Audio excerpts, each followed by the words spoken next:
Dans ce chapitre, nous allons faire une variété et s'intéresser un peu à la sécurité avec euh, l'antivirus intégré Windows Defender et sa particularité ATP qui a vu jour avec 2019. Nous allons l'expliquer brièvement, bien évidemment, euh, pour avoir une idée. Le reste, ce sera traité dans des formations de sécurité. Pour ne pas tarder, puisque c'est un ensemble de formations, je répète, c'est un combine de tous les éléments de base. Alors, Windows Defender ATP, c'est ce qu'on appelle point de terminaison intégré à notre antivirus natif de Windows.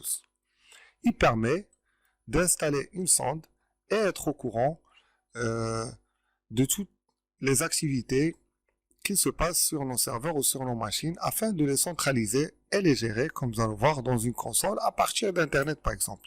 Il y a différentes sortes de menaces, de protection, des intrusions, des attaques qui sont déjà prédéfinies et c'est très bon. Investigation aussi, c'est vraiment un très bon point pour se défendre et être au courant des vulnérabilités, nous propose des corrections. Windows ATP, il existe en deux parties. Une partie qui est carrément intégrée au centre Windows Defender Sécurité. Pour le faire, il faut des licences Windows Defender. Je n'ai pas réussi à les activer. Et une autre partie, si vous avez les offres 365 ou Azure AD, vous pouvez payer des licences E5 qui permettent d'intégrer la sonde ATP que nous allons voir ensemble. Voici par exemple un exemple, une vue de la console à partir de notre interface ou à partir de notre URL, peut-être en externe, je peux voir les machines qui sont dans mon parc qui sont en normes, les différentes applications, surveiller les attaques, les vulnérabilités, ainsi de suite. En même temps, on va explorer un petit peu, parce que c'est une sonde qui s'installe, c'est une application, donc un peu de nouveauté. La protection contre les ransomware, très important. Quand je l'active, pour vous expliquer, j'ai des dossiers de protéger. Donc, ça permet de me protéger contre les cryptos. Faites attention, plusieurs personnes n'activent pas celle-là ou l'activent cette option et du coup, l'installation échoue de quelques applications qui doivent écrire dans ces dossiers. Donc, faites attention pour les personnes qui sont intéressées par la sécurité et qui sont directement sur cette option de protection ransomware. Mis à part ça, je vais revenir pour vous expliquer les différentes étapes. Je répète, on va les voir brièvement. Je me connecte à mon portail. Je vais vous montrer le portail ici de 365. Ça doit être aussi le cas pour vous. Une fois que je suis dans mon portail 365, si j'ai les offres adéquates, je peux appuyer sur Azure ATP. Voilà. J'accède à Azure ATP. Là, je vais prendre le relais sur mon serveur TC. Il va me dire que cette interface est ancienne et c'est une nouvelle et tout. Dans un premier temps, je vais venir. Je peux bien évidemment télécharger des rapports, c'est très intéressant.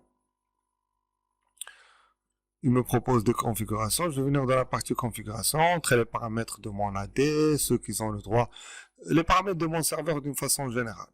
Je peux voir les capteurs et télécharger. Donc je clique sur télécharger, j'ajoute les serveurs et la sonde sera téléchargée et intégrée directement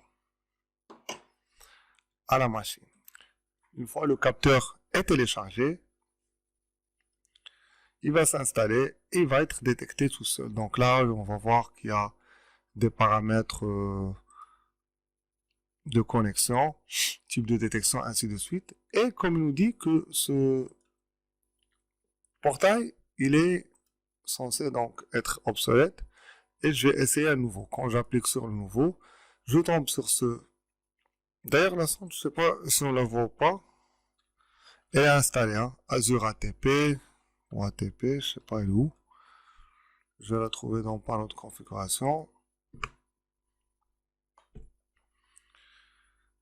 Voilà, c'est une sonde Azure Advanced Threat Protection.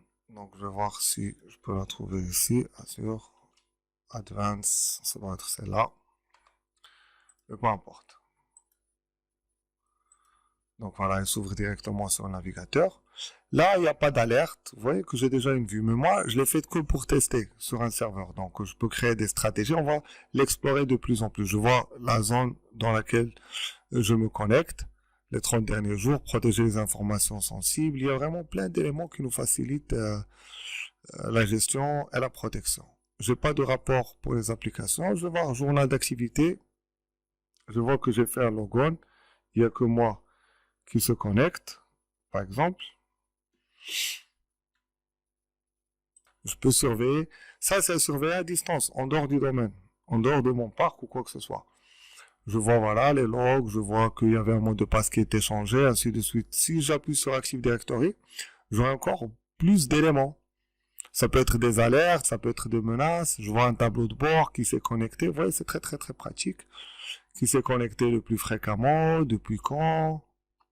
Je vais voir des informations. Tout ce qui est protégé, les sécurités, tout ce qui est en norme. J'ai 2-3 choses à corriger. Les comptes. Journal d'activité. Donc là, je vais voir, par exemple, j'ai lancé des attaques. LDAP, donc là, il me met en orange, comme quoi il y avait des requêtes. À partir de quelle source PC1, vers l'heure et la date, etc. Donc, vous pouvez être au courant. Il y a aussi des alertes que je peux créer. Donc, vous pouvez être au courant de tout et gérer vos serveurs à distance. Je vois les fichiers, j'ai pas de serveur de fichiers, utilisateurs et comptes, les comptes qui sont intégrés, configuration de la sécurité, pour les applications qui sont sur Azure, ainsi de suite, posture de la sécurité, très important, il va me diagnostiquer et me donner des précautions. Par exemple, d'utiliser l'apps, c'est très urgent, entité de domaine, ainsi de suite. Donc, il y a vraiment plein d'indications, c'est pas mal. Et applications connectées que je peux gérer, qui sont les 365. Les stratégies, je peux créer mes propres stratégies. Il y a déjà plein de stratégies de type d'attaque DDoS, passage, DC, SMB, vous voyez, donc tout ça, c'était pas vulnérable. SID History Injection. Donc, ATP, comme vous le constatez, il peut me protéger et m'avertir et me prévenir. Donc, ça va m'éviter une grosse partie de travail. Regardez le nombre. Proposer des stratégies par défaut.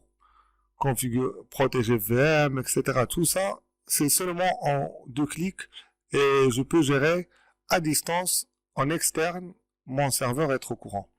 Bien évidemment, je peux toujours télécharger un rapport, comme je l'ai vu, je l'ai fait tout à l'heure, un rapport de synthèse pour me dire telle ou telle date, qu'est-ce qui s'est passé. Voilà grosso modo pour ATP. C'est vrai que ça reste une formation différente par rapport à la sécurité, tout un autre module, mais pour vous donner un aperçu des nouveautés et de cette intégration très intéressante. C'est vraiment un investissement qui n'est pas mauvais pour la gestion de sécurité. Voilà, je pense que c'est assez clair comme idée pour la configuration de base. On s'arrête ici et on se retrouve au prochain chapitre de maintenance. Merci.